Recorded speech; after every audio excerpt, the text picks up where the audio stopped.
Welcome back to the Zero Weakness Podcast, where we talk about how to be a better lifter, how to be a better coach, and everything in between. Make sure you subscribe and enjoy.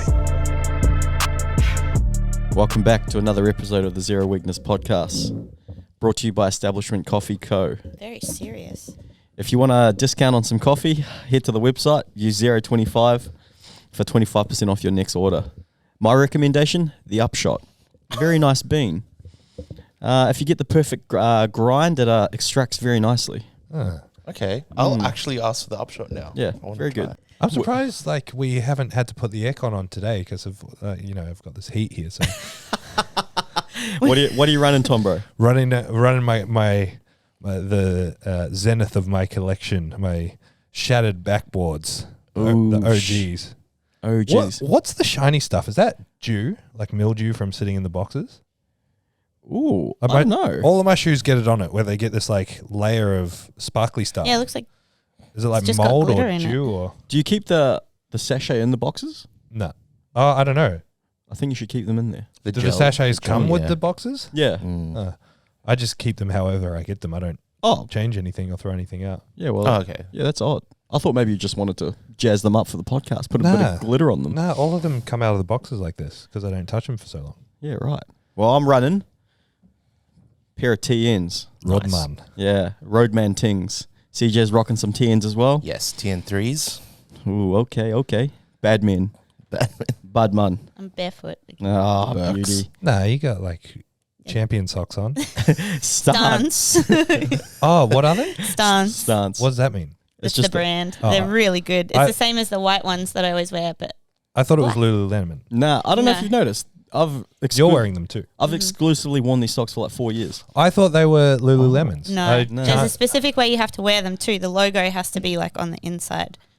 Like Yeah. that. You can't have them on the outside, or you can't wear two of the same one. Uh, Yeah, so I always pair them up as soon as I wash them. I got Gidge into them. Now, Yeah, I love them. they're Now I the won't wear any other socks. It's good because I just wash all my socks with coloured stuff, and if I'm at Gidge's house, I'll get like a fresh pair, and they're like nice and white. That's how I know they're not mine. nice. Yeah, mine are slowly getting mixed up with the grey ones. Where do you get them from? Just online. Online? Use Henny 25. Any 25? Free shipping? Henny stands. Yeah, good socks. Mm-hmm. All right, James, what are you grateful for today, my brother? I am grateful for a good night's sleep. Nice. Yeah. What? Did you have one? Yeah. I don't sleep very well, but I've been sleeping pretty good lately. So I'm very Nice. grateful for a good night's sleep. What do you class as a good night's sleep? Not waking up multiple times. Mhm. I normally have to go toilet like 2 or 3 times a night. Mhm. So sometimes I'll go to sleep and I'll wake up and it's my alarm. I've woken up to my alarm and it's like, whoa, that's odd. So yeah, That's odd. very grateful. Nice. CJ, what do you got? I'm grateful that training is going great. Nice. It's been a while. So yeah, it's actually reflecting. I'm like, I look forward to training and it's not like, okay, this could go wrong or I'm really scared or this feels terrible. But now, it feels like really good as, pretty much what it was before I got injured. So I'm really stoked. Yeah, man, you were throwing around 170 yesterday easily. Mm. It's nice. So you sandbagging your squats again? That's sick. Again. Standard. Can't wait for you to squat 300. Me too. Bridget, what are you grateful for? all the wonderful people I have in my life. Nice. Yeah, I got lots of people who care about me, and I realized that recently, and I'm very grateful for all of them. So That's good. yeah. I wish I could say the same. Aw. I'm kidding. They're good people. Today, this morning, I'm grateful for lifting weights. Nice. This year marks 20 years of lifting weights for me. Gosh. Started when I was 14. Wow. Holy. I was a big fat boy and wanted to get into shape. And my dad, curbside cleanup, where everyone chucks their rubbish out on the side of the road and the trucks come and pick it up.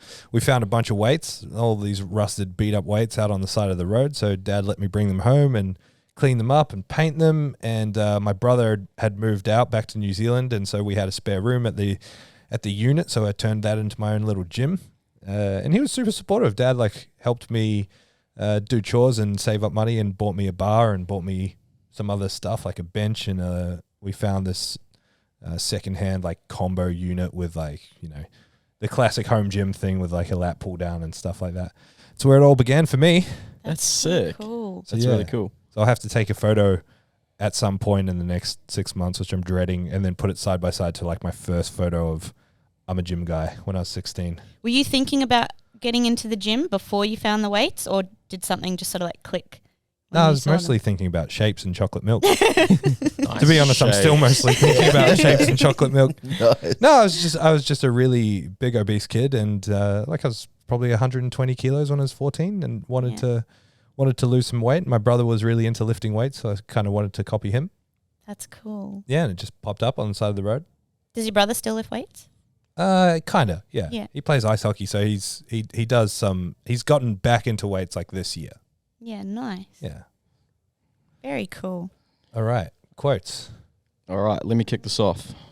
Oh, CJ, I saw Oppenheimer on the weekend. Mm-hmm. It was good. Yeah, awesome. It was good. Actually, it's pretty before good. quotes, let's do that. We saw Barbie We in saw the Barbie. weekend. Oh, what'd you think? Fucking awesome. It was so good. Yeah. Was it woke? It was, but not in like the way that the other things are woke. It was good. It was really, really good. The feedback I heard was like they were really shoving the message down your throat. Nah. It wasn't like that? Nah, because that's what I thought. Like, normally when you watch some stuff that's like overly woke, it kind of takes away from the storyline, and that's all you think about. But no, you could still really enjoy the film. Yeah. Cool. That's not what I expected at all. It was really Yeah, cool. same. Yeah, no, I'm keen to see Loved it. it. So I get the feeling with Oppenheimer, like Oppenheimer was a great film. Like it was very, that's obviously why CJ, you appreciate it so much. It's like an artistic masterpiece. Yes. But like standalone objectively, it's a really hard movie to follow. I was able to keep up with the characters because a lot of the characters are famous physicists that I had to learn about in uni. Okay.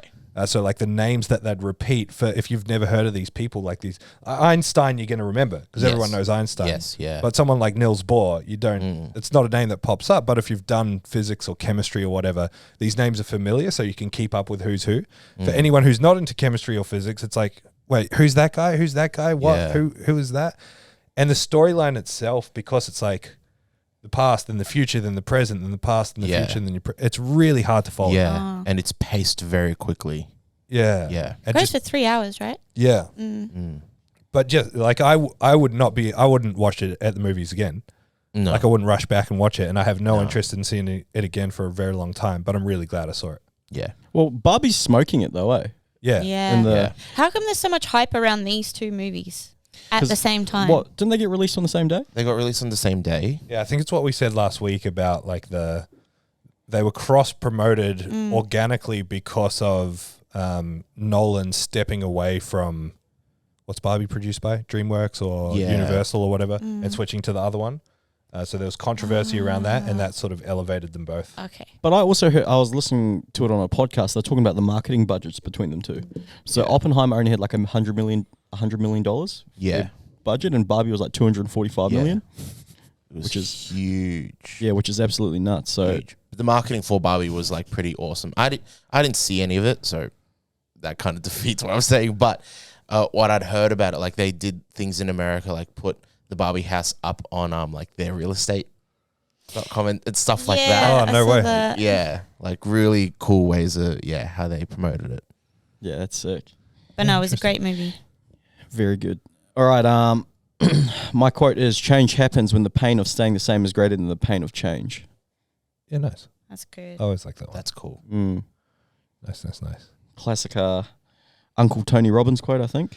My quote's along the lines of, no matter how bad the situation is, there's always a best move. I like that. Mine is, if you want to go fast, you go alone. But if you want to go far, you go together. Nice. What's that from? Fast and Furious. It could be. Oh my gosh, I think about it. So you go with your family. It all now explains why you got a 2-seater car. Yes. Mine is learning patience can be a difficult experience, but once conquered, you will find life is easier. Nice. Ooh, a little bit off brand for you, Gidge. Is it? Yeah. Is it really? Needed some like space and dark tones. and No, mine The element don't of have- dying in there. Yeah. So, and life's short. Life's short, but the continuum of space goes forever. Oh dear. Far out. CJ, your flashlight's on, brother. Is it? Oh gosh. All right, what have you guys been up to anyway?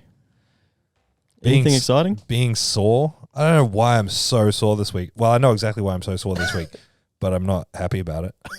What is it? It's just I always like deload and then go way too hard on week 1. Yeah. And also I've cut calories a little bit, so I'm just hungry and really sore. Speaking of calories, I got a chili oil for you to try. Oh, nice. New Yeah, I one saw downstairs. Not as good as the other one, but that's all right. Well, you lost me when it was like Australian made or had like a kangaroo on it or something. I'm like, Kangaroo. I thought you were Asian. What are you doing? No. So I got a targeted ad for this. Ah, Yes, I got a targeted ad on Instagram. yeah. So then when I saw it, I was like, I'm going to get that. You're worse than Meg. Meg's like, she'll buy something and she'll be like, just the marketing got me. I'm like, you literally just walked past it. That's not marketing. It's just existing. It was sitting on the shelf. Marketing gets me every time. And I don't know, but it was in a prime spot. It was at eye level in the supermarket. So I made the assumption. I was like, so they must have paid for this real estate. Yeah. Oh, fuck. You just took all the words out of my mouth. Or they have too much stock and they need to get rid of it because Yeah. it's crap. So they put it at eye level and you bought it. Well, it's on a fancy shelf. Have you tried What is it, a fancy shelf? Yeah. Okay, yeah. What do you? Is it crap or? I don't want to skew Thomas. Just shit on it, but I'm like, well, have you had it yet? I don't want to skew Thomas's opinion before he tries it. Okay. And when you say like, In other words, it's crap. In other words, I'm going to go buy the other one today. and chucking the whole stock I got in the whole tray. Use the Zero card for your troubles. No, it's fine. It's fine. But it's all right. It's all right. The when you say the other one, is it the one that's in the fridge? That's been in the fridge, that yellow one. That's the best one. Where do you get that from? Supermarket. Yeah, just in the Asian section at supermarket. Okay. Yeah, it's got the peanuts in it. Yeah, you got to get the crispy one. Yeah. Okay. So Yeah, I like stole a scoop out of that. Yeah, bro. And I was it's like, communal, oh brother. my god. If it's in the fridge, it's communal. the only thing I don't like about it is it's got that Chinese chili that numbs your mouth. The So- Szechuan? Szechuan. Yeah, so if you Yeah. take too much, I don't like that feeling very much. Yeah. So Szechuan Chinese is that's my favorite region of Chinese food because I love the oils, I love the chilies they use. So I'm a big fan of The Szechuan. numbing mapo tofu. What else do you love about it? Did you just list it all? Love the oils, I love the chili. So you like the chili oil? Yeah. No, I just really love the way the oils collaborate with it, and once it hits the palate, It's numbing. No, sorry. Sorry. no, it's actually true. You know when you say you love something, then you have to explain why you love it, and it's like, well, I only named one thing. That I I love just about love how it tastes. it. That's why I admire listening to food critics. It's like, how the fuck did you come up with all that bullshit Yeah. about eating a fucking piece of toast? Yeah. Yep. You know, Bridget, you were just saying how they clear the shit stuff, so put it right in your face. The best investment I've ever made in that. Do you guys remember when Kraft did whipped peanut butter? Yes. No. No one liked it. So it got discontinued, and so it was all like $1, and I remember buying like 15 jars of it. Whipped peanut butter. Wait, did they get discontinued? Yeah, ages ago. Do you remember the same thing when they invented the cheese? I think it's Cheesy Mite. Yeah, what But do they called it call iSnack 2.0, iSnack. and then everyone went nuts, and so they said they were discontinuing Oh it, my and everyone gosh. went out and bought those Yes, I jars remember because they were this. limited edition. So Yeah. sales just went But it's through the roof. same stuff as. It's Yeah, exactly Yeah. Now it's called like Cheesy Bite. Cheesy Mite or something like that, Yeah. and whipped it's not very peanut good. butter. What a marketing disaster. Like the whole eye thing is just Apple. Like why would Yeah. you attach it to fucking Vegemite? Yeah. Oh. It was actually a question I wanted to ask on the podcast, but I was going to do it at the end instead of like a disgusting would you rather. I was going to ask everyone what their like oddest food combination is, but we'll do that at the end. Oh, okay. Okay. Like a food you We're love, prepped. We're but prepped. everyone else would think is weird. Okay. All right, anyway, what were we just talking about? Just going to ask what you guys have been up to. Oh, yeah, I saw CJ. What have you I'm been up sore. to? I'm sore. Like I was saying, just training. Training's been really good. Really enjoying it. It's weird. Usually, in blocks, the first week is is like bearable, and as it gets heavy, it gets hard, especially with strength blocks. But it's been the opposite for me. It's all kind of coming together into week 4 when I thought this is when I'd have like the worst. The joints are hurting, but yeah, it's been good. Nice. Right. Make sure you push the deadlifts up. Okay. Wait, what do you mean? That's week 4. Go ahead. Yeah. Sound Oh, like- okay. Yeah. Let's goddamn go. I want to see you pulling like 180 for 6 or whatever. Yeah. 6. 220. You coward, CJ. Sandbagging. I mean, all your deadlifts are minus 10 kilos because you use bumpers, but we'll talk about that. Because of all that whip That's right. That's swag though. Looks sick. that I'm getting at 170 kilos. So much whip. Gidge dog, what you been up to? I put my feet down in the bench press this morning for the first time Whoa. in ages. Yeah. And it was so nice. But now my neck hurts a bit, so I don't think I'm ready. So, Nice. but it was fun. I did it for a few sets. Nice. I've been feeling good, so I gave it a try, but not quite there. All good. Another block. James, Oh, it sounds so sad. Heavy Rod Club, No, that's the Melbourne Strength Culture boys. Philo Run Club, Heavy Run Club. No, we're Brekkie Run Club. Brekkie We're Run. BRC. What have I been up to? Yeah, same old running, lifting, bit of jiu-jitsu. That's it. Nice. Yeah, nothing exciting. Is jits back to normal? Do you feel like you're back where you were? Yes, but my body's way too. So I actually have to like.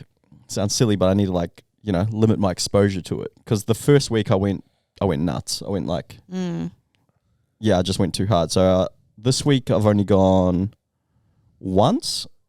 I'll go tomorrow night, and then I'll go again on Saturday. Nice. So that's 3 times. Just because my body was fucked. I was so sore. So I just need to limit my exposure to begin with, then I'll ramp it up a little bit. Are you fully back in now? Like the ribs all like you're sparring and Yeah, going like hard. and putting pressure on it. Yeah, I only hurt my rib once, and that was in the gym when I did the L sit-up. Yeah, I was just thinking about that. L pull-up. Like Mm. hanging, and then did like an L, like feet out, and then did a pull-up. And Was Lem here when you did it? No. why did I do it? I can't remember. We were, That was we were really what I going to was do it asking. for a challenge, and then we decided to see if I could do it, and then he did it. And then someone else got in on it. Righto. Righto. Yeah. I was just trying to show them that it's not like when people when you do an L pull-up, people are like, whoa, that's amazing. It's like, no, it's just how you hold your shoulders. Like anyone can do it. As Yeah, long as first you time I couldn't do it properly, and then I held my shoulders, and then I you got to did keep one. your shoulders fixed. Yeah. Yeah, that's the trick. Nah, free the scaps. Free. Hashtag free the scaps. Scaps. All right, let's get into some topics. I feel really silly talking about this, but a lot of people actually want to know, or I get this question quite a lot, or we all do in here. Does cardio affect your strength training? Yes. Nice. Do you want to give some context around that answer? No. Next question. All right. Anyone have a crack at this first? Nah, you go. You're the running guy. So, okay, let's go to the next Run question. your then. mouth. All right. Let's go to the next No, but question. legit. So, I've got a few clients that say I want to do a little bit of cardio. I want to get a little bit fitter, and their immediate thought is they need to do running. And so, is running a bad form of cardio? I think it is.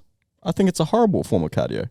If your goal is powerlifting, if you're a powerlifter, if you want to get better at running, like literally, if you want to get better at the skill of running, then running's a great source of cardio. But in terms of like progression with running mixed with powerlifting, like I said before, if you want to do running, if you want to start running for the sake of running, for the sport, fine, perfect form of cardio. But if you just want to get a little bit fitter, you don't need to run. There's other ways you can do cardio. Why would you say that? Is it because it's high impact? Yes, that's what I think. I think, like, I feel like my body's a little bit more when I'm like deep in like a running prep. I feel like my body's just as sore it is if I was like really intensely strength training towards the heavier end of like a block or something. Just because of it's just the repetition, like those longer runs. It's really hard on your ankles, your knees, especially when you're a little bit heavier. I was going to say that's going to be the big issue that people lifting weights are going to run into is that they're carrying a heavier frame. And so every step is going to be far more impactful than the average runner. Yeah. And a lot of people, like when they get into powerlifting, they understand the nuances of powerlifting. They understand like for deadlifts, I need to wear these slippers. I need to wear this belt. I need to wear these knee sleeves. But when people get into running, they have no clue. They just think, oh, running shoes, buy a pair of them. Yeah. Majority of the time, they'll buy the biggest dog shit pair. Yeah. Like you go to a Nike shop and you'll just see a pair for $100. You go, boom, done. It's Nike. The brand's good. I'm getting that. Yeah. But there's a lot of there's a lot of aspects to a piece of footwear that you don't take into account. So if someone's like, for example, if I'm running, let's say at the moment I'm running 3 to 4 times a week, I'll wear 2 to 3 different shoes during the week. I'll wear a different pair of shoes for my long, easy runs. They're way more, they're less responsive, so they're a lot cushiony. They're really cushiony, so they're really soft. So the impact is a lot less. But they're, you know, the way you can, your feet turnover is a lot slower. I was shocked at how often you have to replace running shoes. Yeah, it gets quite expensive Yeah. if you're running quite a lot. I don't necessarily run but some of my mates, you know, they'll have to replace them every 2 months, kind of thing. It's a perfect analogy to draw, like, because it's not just the shoes, right? It's also your running technique, your programming. A lot of people that try to run for cardio are literally going to be that guy that comes to the gym with gloves and a thick belt from a supplement shop and maxes out every week. And that's the equivalent of going buying a cheap pair of shoes and just running as far as you can a couple of times a week, right? Yeah. So there needs to be a thoughtful pursuit if you're actually going to build it in. 100%. And I said to one of the boys here, Mitch Risman, when he started running, he goes, I went for a run the other day, I did 2K at this pace. And I was like, bro, in 6 weeks' time, you're going to be able to run 10K. You just need to run properly. And I told him to go buy these shoes. He went and bought a really good pair of shoes. And he ran 10Ks in like 6 weeks. I was like, go slow. You awesome. should be able to talk the whole time. Try keep your heart rate below this. Okay, we have to pause there. You know who else ran 10Ks? Yeah. Did you see that? What a monster. What was that for? So A bet. it was a bet. I might butcher the story. I'll have to double check with Daniel. But from what I remember, it was that Toby was basically saying, nah, running's just about mindset. And then he's like, I can run 10Ks. And Daniel's like, what? No, you can't. And then he bet him $200 that he couldn't run 10Ks. And Toby said, yeah, I'll do it. And he's like, good, do it this weekend. So he did. Yeah, Daniel rung me that night. They were arguing about it. Daniel rung me straight away. Go, oi, real quick, do you reckon Toby can run 10Ks? I was like, when's the last time he's run? And he's like, he hasn't run. I'm like, oh, not a chance. And then He just Goggins it. he Goggins it, full blown Goggins it. I think because something was on the line as well. Yeah. his pride, like Yeah, it wasn't even $200. It was the pride. Yeah. so good. Daniel rung me. Me and Daniel were FaceTiming the day it happened. Yeah. And Daniel was on his bike. So I'm gonna have to go find him. I don't think he's like.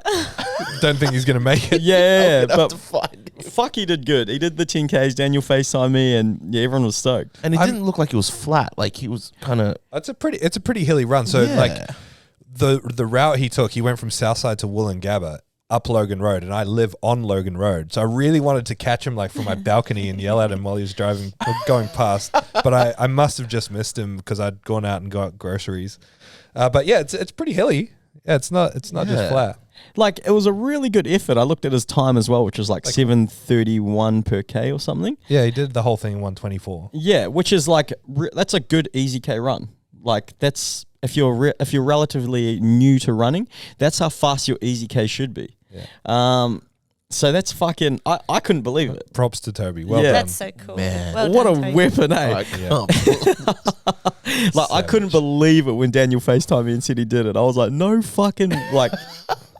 It's like the way I look at the equivalent I used. What I thought the equivalent was like, all right, that's like me not benching for like a year and go, you know what? I'm gonna go for 140.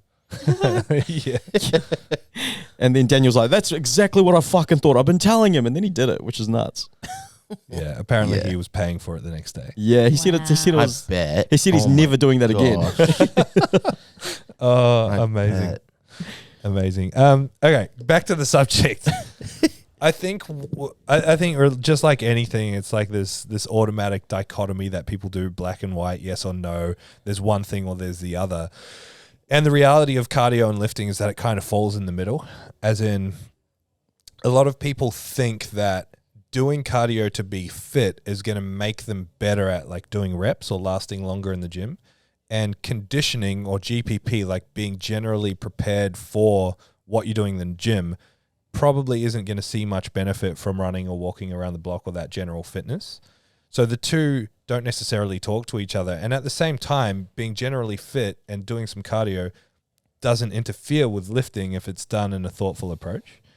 So should lifters do cardio? I would absolutely categorically fall on my sword and say yes every single time. I think everyone should be doing some form of cardio, some form of movement if they're not already active. because most of us are pretty inactive compared to what we should be as the animal that we are. So, like, I'm a big fan of encouraging people to do cardio as long as it's low impact, and if they're serious about lifting, as long as it's not interfering with their ability to train.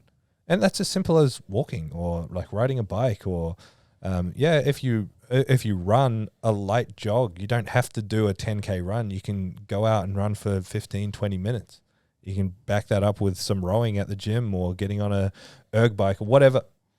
But definitely moving around and forget about because that's the other thing. People think, how is this going to affect my lifting? How about how is it going to affect your life? Mm-hmm. Think general weight management, good for blood flow, good for long-term cardiovascular health, good for your lung health, good for just general metabolism, good for staying leaner in general. Like, it's just a laundry list of benefits. You're silly to not be doing it if you have any general investment in your health. Very good for your mental health as well. Oh, absolutely. Like because when I had Poots, I just had Poots for 3 weeks, and I'm walking him twice a day. Yeah. And it's just so good to get up, like the first thing in the morning kind of thing. Get up, take your dog for a walk. Like, could you imagine not walking Buddy every day? Oh, I hate it. Like, at the moment, he can't walk. Like, I'm not taking him for walks. I'm walking alone, and I hate that. But I can't not. I wake up, I don't turn on my phone, I don't look at my computer. I wake up, and pretty much within 10 minutes, I'm out the door for an hour. And I if I don't start my day like that, it's just not as good a day. It's where I get all my thinking done. It's where it sets me up for the day, tires him out. That's why he's not tired. That's why he's always barking at everything at the moment. And on that as well, how sad is it going for a walk without your dog? I hate it. You know what the worst part is all these like do-gooding old people that's like, where's your dog? Oh, you're missing your mate today. It's like, what if he got hit by a bus?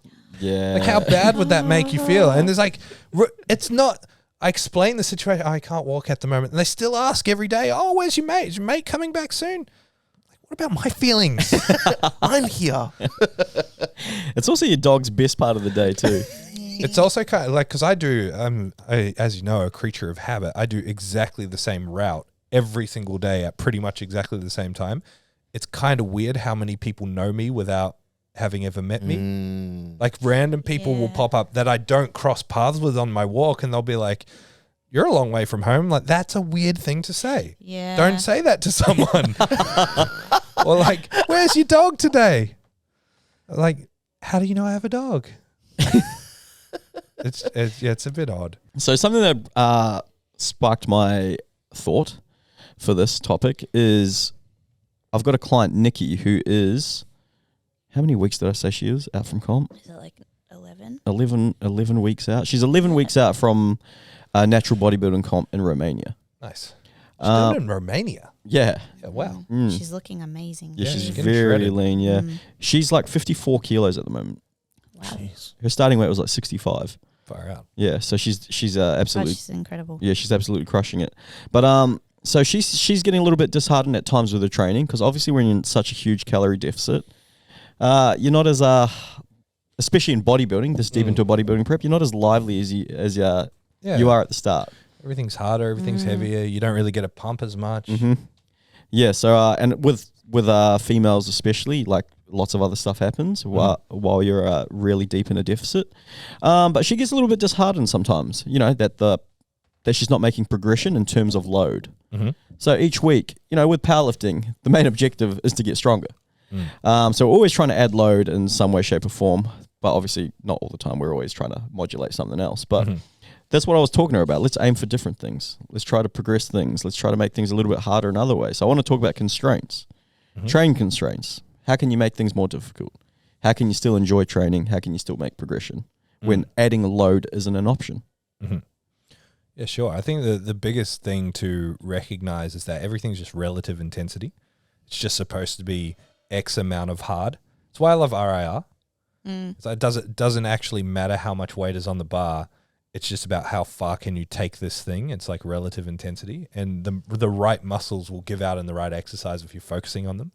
And sometimes that's a necessary evil, like in these circumstances, if you can't just add weight to the bar, or you know the person can't lift what they can normally lift, you have to resort to making some changes, mixing up exercises. But more than that, making it harder without making it heavier by doing things like tempos, by using some sort of pre-fatigue stuff, like on a leg extension, have a long hold on a lockout for like 30 seconds and then do your set and see how much harder that makes it. And then you kind of disconnect from the total weight on the stack or on the bar because you're like, oh, this is meant to be hard now because I've made it hard by doing this thing, by doing the tempo or by pre-fatiguing. And it helps you just recognize the exercise for being difficult for what it is rather than emotionally attaching. Yeah, exactly. 100%. And that's a good example that you just said there. I've been programming that forever for a lot of my clients because, people are like, oh, the leg extension's too light. It's like, well, do a 10-second isometric hold at the start. Then tell me it's too light. Is that because I used to make everyone do it?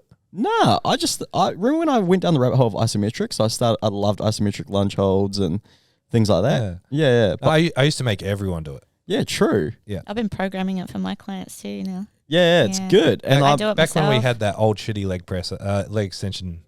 That one was awesome. That one was heavy as fuck. Yeah, you could do like 3 plates. Was that one here when I first started? I feel like I remember another leg extension, but maybe not. Probably. Yeah, that one, I loved that one. It was heavy. But so like for example, the other day with Nikki, we did like a 10-second isometric. Eccentric on the first rep. Yeah, gross. Yeah, and that's disgusting. And then it just makes every single rep after that hard. Yeah. And she's not focused on the rep. She's literally just focused on the movement. She feels her she's feeling that the blood flow go directly to her shoulders, to her delts, and she's loving it. So it's good. Forced negatives. Have you ever done them? Nah. So like you do the first set of a curl and someone pushes down on it and you have to resist it. Oh, they suck. Do you know what I love about all this stuff? This is all the stuff that we learnt about when we first started training, but now we're just adding nuance to it and explaining in like a more logical way. Yeah, trying to make it sound like it's scientific. Just fun. Scientific. Blood flow restriction. Yeah, I haven't done that, but it looks fucking gnarly. It's horrible. I remember I did it once, and because I always saw people and they had like mad veins popping out everywhere. Yeah. I was like, man, I can't do it once. And I put them around my arms and they were like, no veins. I was like, yeah, no point. No veins. It's not why they do it, but it's also kind of why. Yeah. Because I remember seeing BK do it. Yeah, I was like, BK. He got one of our ex-members who was a nurse to swipe a bunch of like blood pressure, like the cuffs they put on to take blood. Yes. Yeah. Those little. Yeah. That's what he uses. oh, really? Yeah, they were just like swiped from the hospital or something.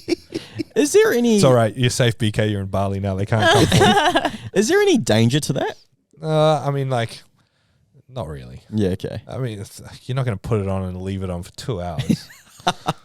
Like, the danger is being an idiot. Like, oh, my arm feels like it's hurting and I can't move it and it's gone blue. Oh, just keep going. That's the danger. Do you know what's funny? I've made the joke to some of my clients when I've wrapped their knees. I'm like, all right, just keep them on until your next set.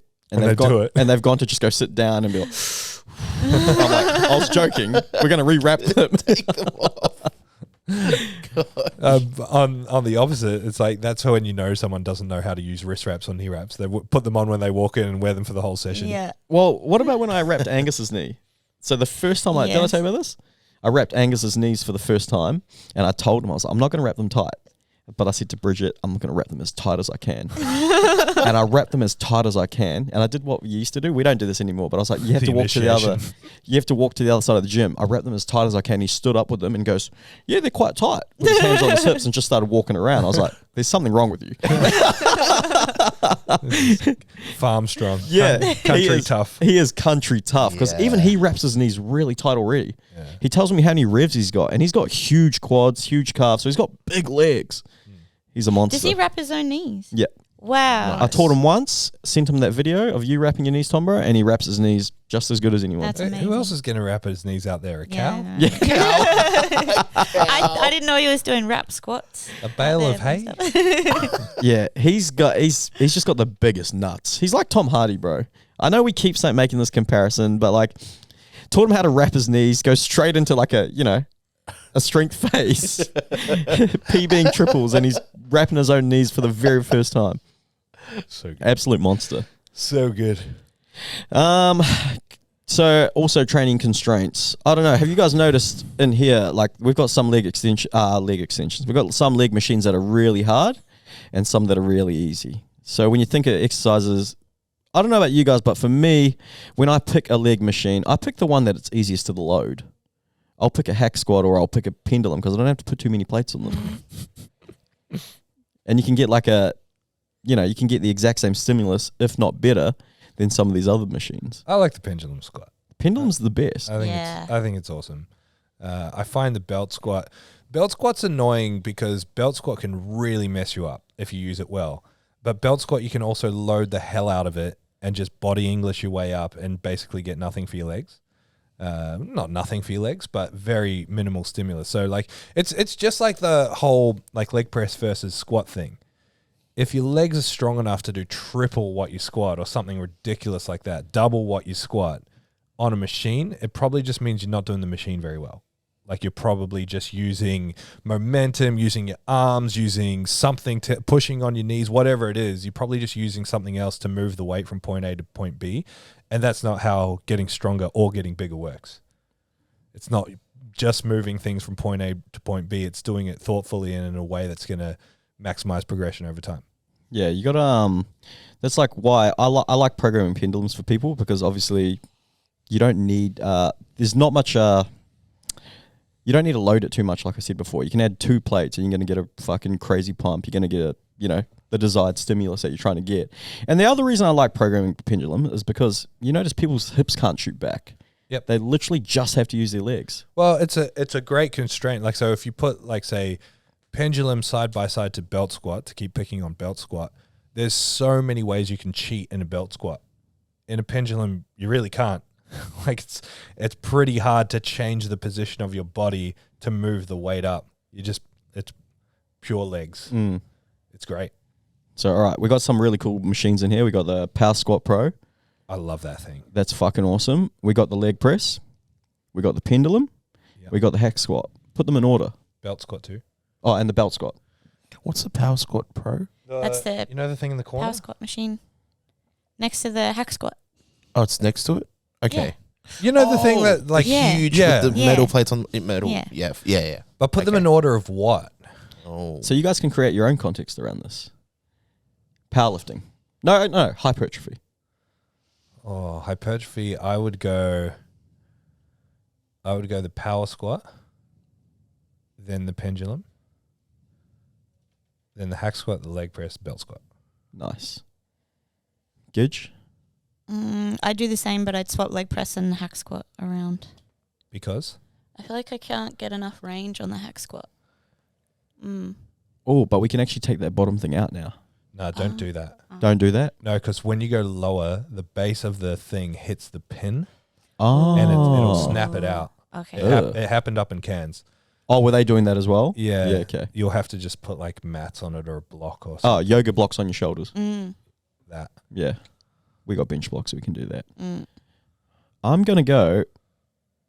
I'm just using anecdotal experience. I can take a hack squat and the pendulum far closer to failure than I can take like a leg press and the Power Squat Pro without being in danger. Mm-hmm. And then belt squat comes last. Yeah, and the same thing. It's what I was saying before, because that's why I put the leg press lower. Because leg press, if we were just saying just for powerlifting, leg press I'd probably put at the top. I think it's going to have the strongest carryover in terms of loadability and specificity for hips. But if we're talking about taking you to muscular fatigue, the leg press, as you start to fatigue, you'll just round your back, you'll twist your hips. Even though you're pretty constrained in it, you can still cheat it a bit. Whereas I feel like if you try and do that in the power squat or the pendulum, you get punished. The reason I put the power squat above the pendulum is because you can go way heavier on the power squat. Yeah, true. So like in terms of hypertrophy, you can have the constraints of like the pad and having the movement with that kind of swing arc like the pendulum has, but you can just go heavier on the power squat. The only thing with like another constraint for the power squat is if you got a shitty upper back, it's going to expose it even more. So therefore you can't take it as close to muscular failure. That's true, but I don't have a shitty upper back, so Yeah. one up on you, baby. And the power squat's good for different variations of exercises too. Yeah. I like that machine's fucking awesome. Very good machine. It's definitely underused. Like we use it as coaches with clients a lot. Well, you guys do. I don't coach anyone. But I don't know if people are just scared to try it or scared to play with it or whatever, but I feel like it should get a lot more use than what it does. Do you know the other thing though that I think about it? Because you actually have to load it quite a bit as well. Yeah, that's the other. I was going to say, not only do you have to load it a bit more, but we don't have plates there. Like, Yeah, you have to walk the plates over. Yeah, true. That's why I stopped using it as much. I was just like, exactly what you said. I'm fucked after like squats. I'm like, just a couple of plates on the pinch and that'll do it. We are so lazy. Yeah, we can't walk 5 meters with a couple 20-kilo plates. It's the back pump. I can't. It'll feed the back pump, and I don't want to. Yeah. All right. Sets of 15. Are they beneficial? For what? All right. Here's why I wanted to. Because Declan said just do sets of 5 to failure. No. That's 100% why this came up. No, it's not. My client, Drum Grumpy, shout out Dave. He put up a post saying when you get program sets of 15 on split squats, I actually programmed 12 to 15. And I thought to myself, if you're able to get 15 reps, you're not going heavy enough. Why? Well, I mean, if it's 12 to 15 with like 2 RIR, as long as you get 15, you got 2 RIR. yeah, true. Otherwise, why write 12 to 15? Well, because I was too lazy to change it from 12 to 15 to 12. No, I like the rep ranges. I think rep ranges are good. Yeah. No, but I just thought that was only my objection. I was like, you don't have to do 15. You can go heavier and do 12. Yeah. Yeah. No, I didn't actually think it was because of Declan, but Declan's been going hard on that lately. Yeah. He's found a love for that. How fucking jacked it. He's so So what does Declan do? bodybuilding. That's what he does. Did you guys see his reel with the thing snapped? thing Yeah. No one I watched cared. that so many times. He's really bought into the idea of hypertrophy is driven by taking a muscle to fatigue, and so why waste your time doing 10 reps when really what matters is the last couple of reps? So just cut out the first 5, just do 5 reps, go heavier because better for hypertrophy, and still take it close to failure. So you just doing 5 reps? Well, he's just lower reps than Okay. like people typically see. Okay, 8 to 12 is kind of hypertrophy, less than that is kind of strength. Yeah. And the reality is neither of those extremes are that true. There's benefits to both. So when I think about a set of 15, I wouldn't look at it so much in the context of hypertrophy rather than like, again, general conditioning. I think there's benefit to doing an extended set in terms of the mindset and grit. That's why I like higher rep stuff. Because I think MRAPs, I think high rep stuff like sets of 15 to 20 are generally not that great for strength or hypertrophy. But there's mental attributes, there's training attributes that you can gain from them. So I like the higher rep stuff. But if the goal was pure hypertrophy, you'd use them only in certain time and places for sure. What it did make me realize, though, from just speaking of Declan, it just made me realize that I need to just push some of my exercises a little bit harder. Yeah. Like it's very common, and especially with powerlifters, you're really good at nailing the first exercise on your program, squat, really good at nailing the second, and then every other one you're just ticking boxes. It's just 3 sets of 10. I'm just doing 3 sets of 10, but I'm not actually going to 3 sets of 10 at that, whatever you prescribe, 2 RIR, 3 RIR. Yeah. So what I did like is it made me, look at my own training and go, okay, wait, I need to push these a little bit harder. Same when I stopped doing SBD for a little while and I was pushing accessories, I realized that before that time I wasn't pushing accessories. Yeah. Was it that, or was it because David blew everyone out of the water with his rows? That's fucked. What did you end up doing insane. yesterday? 3 plates for 6 reps. Okay, I'm going to have a crack today. What's Yeah. this? So Should that be the new challenge of the week? I haven't done a challenge yet. Nah, someone will tear it up. So I should have filmed it, Tom, bro. I was getting like the shakes as if I was doing deadlifts, trying to do 3 plates. So David, you tell the story. So Declan posted a video of him on the T-bar row doing 4 plates, so 80 kilos for a set of 6. I was like, fuck, that is heavy. Like, if everyone's used the T-bar row here, it's really hard to use. You're out of breath because it's fucking pulling you into the pad. And very hard. so it was a very impressive set. And then me and David had programmed some rows, so I'm like, jump in with Declan. We'll just take a couple plates off. I was like, you know what? We're going to see if you can do that as well.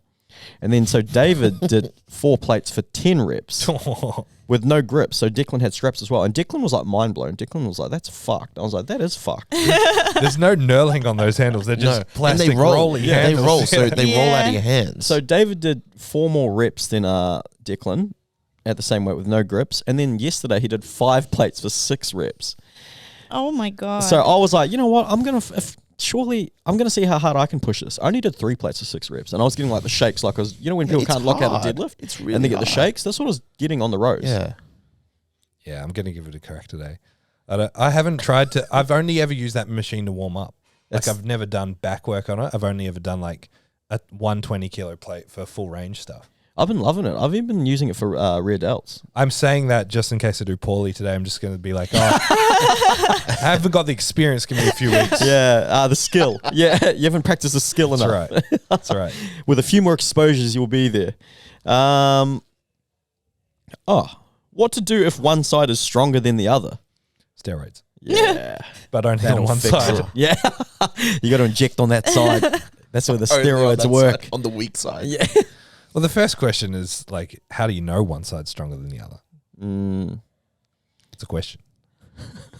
Well, You did the Joe Rogan response. well, the heat By shock doing some proteins unilateral are. stuff and Yeah, seeing how far you can push both sides.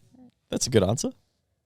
I like, when people are like, oh, I want to fix imbalances. I'm always like, I don't know if I've said this before. I'm like, you better wipe your ass with both hands in. You better fucking start writing with both hands. You better fucking, answer the phone and text with both hands if you're so worried about these imbalances that you're going to accumulate from doing 4 sessions in the gym a week. Yeah, no, I think be sure that you even have an imbalance, a strength imbalance left to right. And where most people think they have a strength imbalance, they probably don't, or it doesn't matter as much. So if you're in a less stable environment, imbalances are going to show up more. And if those imbalances don't present to be an issue in a stable environment, then it doesn't matter as much. So what I mean by that is like, let's say you are doing a dumbbell press and one side's way stronger than the other, but when you bench press, you don't seem to have an issue between left and right. Is it that big a deal, or is it just exposed when you go through more range on a dumbbell press? So how do you fix imbalances? Yeah, I mean, unilateral stuff. The important thing if you are doing that, you've got a left side that struggles more than the right side, is that you match the left side to the right, the right side to the left side. So if you're doing the same weight, or you should be doing the same weight unilaterally, and you can only get 6 on the left side, just do 6 on the right. Otherwise, you just feed the imbalance further. Obviously, if you got a disability or like an injury that's hindering you from that's why you've got an imbalance. Obviously, circumstances are a little bit different, but like you said, just fucking, yeah. It just comes back to how much does it actually matter.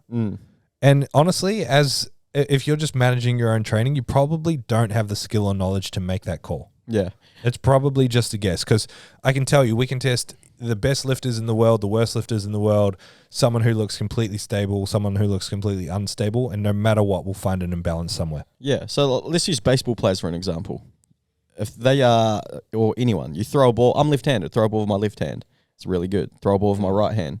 Really shit. Do I need to fix that imbalance? Yes. I mean, you look at like Roger Federer's forearms. Yeah. Yeah, see a I was huge literally difference. just thinking of him. Yeah. That's a very That's an extreme. Yeah, that's I a very understand extreme that, yeah. case, but it's very odd because you look at everyone else; they don't have those crazy imbalances. Yeah. Nadal does a bit. Yeah, Nadal's one's Yeah. hectic as Yeah. well. But these guys are the elite of the elite. I like the arm wrestlers Yeah. that will have like literally 10 times bigger on one side than the other. That's sick. Yeah, it's like, you brought up the gymnasts the other week, and you've brought them up a few times, like these guys that have crazy hypertrophy in particular areas or these people, I should say, because of the sports that they do. Like the cyclists with the gigantic quads, that kind of thing. I love it. Yeah. So cool. Just a product of their environment. Yes. Hey, I've been using that a lot. That phrase. Well, it's just the continuum of space realm and the science. Oh, That's shush. right. All right. What's your weird food? What's a food that you love that everyone else would think was weird? Really stinky cheese. Yeah. Oh, No. Love it. So Love it. I don't think that's that weird though. It's not that weird, but No. a lot of people think it's gross. Like if it smells like, the more it smells like feet, the better. And I hate feet. It's weird because And I hate we are feet. like we're clearly uncultured swine. Like I'm still thinking about shapes and chocolate milk. Hey, I love shapes and chocolate milk as well. I'm on both ends. But I feel like that's pretty universally accepted as not Yeah, that weird. stinky cheese. So you got to think of something weirder. Well, I'm going to take it to the next level and say I've eaten cheese that have had maggots crawling in it, and you just pick it out and you just eat it.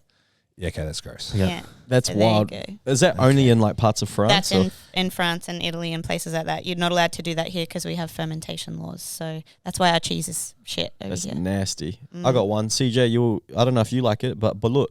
Ugh. I don't eat Is it. that the egg? Yeah, I haven't eaten Yeah. it in like 2 The years. duck egg, yeah. Yeah. But it's what's the word? Fertilized egg. Yeah, It's fertilized. It's Yeah, it's fertilized because it's a chicken. Yeah. yeah. So it's not hatched. Duck. So yeah, It's a fetus. it just tastes like egg though. But Kind you guys, of, if you guys want to look it up, look up balut. It looks I saw it on horrible. The Amazing Race like 10 years ago. Yes. They- Yeah, they did it. Amazing. Right? I just Joe Rogan telling him to eat it. Yeah. I first got exposed to it because of Nick when we were kids. It would tell me that his mum would eat them and like flick the head and then crunch the head, and I was like, I don't know if I can handle this. Is the texture It's like no, it's just like it's literally just like I reckon it's just like an egg. So you get it at different levels of like along the birth. I don't know what you call it. Yeah. So of course, like what Nick's mum and like what my mum would have it is like very close to it hatching. Yeah, So no. there's like feathers and the beak is formed and Wow. stuff. But what me and James have, we have it very early on where it's still pretty much an egg, but it does look like an embryo. It looks horrible looking, but it Okay. tastes nice. So you guys are having the junior egg. Yes. Yeah. Yeah. I'll have a junior egg. yeah, I would too. Yeah. Texture's Okay. the biggest thing for I'll me. get some. I'll get some and bring them. Yeah. Have them on the podcast. Oh, I don't want that bad. Do they smell? Yeah, let's. Yeah, but like Maybe you not. suck the juices out, you crack them. I don't know. It's actually quite nice. It is, yeah. It's juices is not the good. It's almost like a soup. Yeah. It's in there, yeah. Well, You kind of soup, salt it. juice, Yeah. same thing. All right, what's your weird one, CJ? I have like weird combos of food that go together. That like I know a lot of people like dipping their McDonald's chips in the ice cream. Yes, I'm one of them. That's good. That's a good one. As a kid, for a snack, sometimes my mum would give me rice and peanut butter. That's Oh good. yeah. Ah. And have you had rice Milo and banana? My mum used to give me that when I was sick. Yeah, like when you boil the rice, like almost like a lugao. What do you call that in English? Like congee kind of. Yes, Yeah. congee, but it's sweet congee. Yeah, had that. So it's kind of like rice pudding. Yeah, Rice was the pudding's best. delicious. yeah, it's actually really Yeah. nice. And this is probably going to cause most controversy. I don't mind Hawaiian pizza. I don't mind pineapple on Yeah, pizza. I Pineapple don't mind pizza's it not either. that Yeah. bad. It's great. Yeah, it's Pineapple not on bad. anything's great. Mm-hmm. Yeah. Mine is Vegemite or Marmite and jam I'm together. I fuck with Together? that. Yeah, strawberry jam. Yeah. I like that because I love cheese and jam sandwiches. Yeah. Yeah, sweet and salty together. So yeah, that's the next level if you're brave enough is like the Vegemite jam and cheese. Ooh, I'm a big fan. I can do Yeah. that. I want to try that. yeah. I think it's great. Like it was the reason I was a 120 kilo 14-year-old, but it's still got emotional ties for me. So do it, good. bust it out every now and again. Vegemite and Marmite's a food that I don't like admitting that I don't mind, and I don't know why. Like I feel like because the world hates it, I want to shy away from admitting that I kind of like it, but I kind of like it. Nah, it's No, good. that's all the more reason to say you like it. Don't be like everybody else. I don't love it. You know, No, but if I say I like it, then I'm like everyone else in Australia. all right, Marmite or Vegemite. Vegemite. Marmite. Vegemite. Marmite's way better. Marmite's 10 times You better. guys grew up in New Zealand. I grew up here. There's a clear distinction here. Okay, so with a Marmite, peanut butter, and sauce, let's say tomato sauce, do they belong in the fridge or the pantry? Pantry. I'm a pantry guy. Yeah, either or. It all depends. It depends on the time of year. I like As sauce well. in the fridge, but Yeah. spreadables in the pantry, besides butter. of So course. I'm a bit strange. I put my sweet chili and ketchup in the pantry, but all my good barbecue sauces in the fridge. Okay. Nice. Yeah, right. All right, here's the question that's going to like maintain or destroy the integrity of this podcast. Is there a difference between tomato sauce and ketchup? Isn't tomato sauce like kind of more watered down? This is a very ketchup? simple question. The answer is yes. There's a massive difference. Isn't it more watered down? That's a different flavor. Ketchup is infinitely better. I hate going to a place and they're like, I'm like, do you want, can I have ketchup? And they give me tomato sauce. It's like, I said ketchup. I'm not a I don't know. I'm What's not a the tomato difference? sauce or I'm not ketchup cultured guy. enough to know the difference. James, I was too busy playing sports to eat sauce. A young jock like me. having my orange quarters. Righto. Do you know what that just reminded me of? I saw like someone taking the piss out of Bradley Martin on the podcast. He'll be like interviewing like a chess player and he'll be like, "Do you think you could beat me in chess, bro?" And the guy's like, "Yeah, I play chess." He goes, "I'm 260. I bench da-da-da." Bradley Martin always Does he? brings it back to how big he is. That's so good. Oh, it's good. 260. Can you explain the difference between tomato sauce and Yes, ketchup? please. It's just the flavor. Ketchup's like thicker and sweeter. And Yeah, it's way definitely better. And thicker. ketchup's got ketamine in it. Kidding me. Vitamin K. So what brand of ketchup do you like? Heinz. Mm. The only Okay. ketchup you can really get in Australia. And that's in the glass bottle, right? Nah, It doesn't have Tom Bro. It used to be. Oh no, we You need can to get get, a squeeze bottle now, I think. we need to get Tom Bro on the banana ketchup. Oh yes. You've probably had it before, actually. I have. Is that the Byron Bay chili? Nah, it's by Mang Tomas. It's a Filipino ketchup. Oh, okay. Yeah. What's your favorite barbecue sauce? Sweet Baby Ray's, baby. Nah, Sweet Baby Ray's is junior barbecue sauce. Yeah. I like it. I think it's good, but it's like definitely entry level barbecue sauce. Yeah. There's a I can't remember the brand. I only know what it looks like.